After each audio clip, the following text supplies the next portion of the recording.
হোলি খেলছো, কিন্তু জানো কি হোলির আসল গল্প?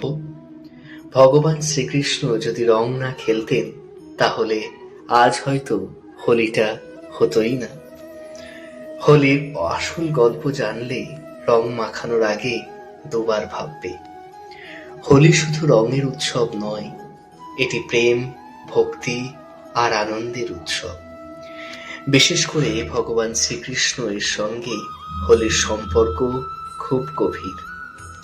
হিন্দু পুরাণ অনুযায়ী ছোটবেলায় কৃষ্ণের গায়ের রং ছিল শ্যামবর্ণ। তিনি ভাবতেন রাধার মতো গৌরবর্ণ কেন নয়। তখন মা যশোদা মজা করে বলেন, তুমি রাধার গালে রং মেখে দাও, তাহলে তো ও তোমার মতো রঙিন হবে। এইভাবেই শুরু হয় কৃষ্ণের রং খেলার লীলা। বৃন্দাবনে কৃষ্ণ তার সখা সখীদের সঙ্গে আবির গুলাল খেলতেন।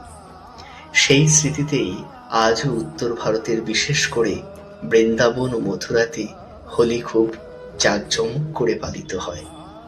রাধা ও কৃষ্ণের প্রেম ছিল আত্মিক ও নিঃস্বার্থ। হোলির রং সেই প্রেমেরই প্রতীক। লাল মানে প্রেম, হলুদ মানে ভক্তি, আর সবুজ মানে নতুন সূচনা।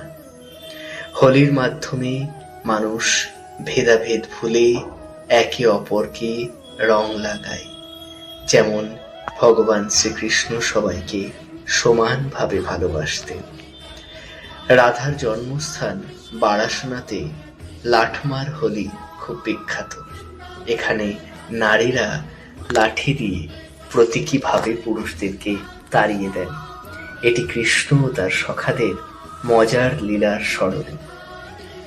শ্রীকৃষ্ণের হোলি আমাদের শেখায়, প্রেমে রং আছে, আনন্দে ভক্তি আছে, আর জীবনে নতুন শুরু করার সাহস আছে। তাই হোলি মানে শুধু রং ছোড়া নয়, মনকে রাঙানো।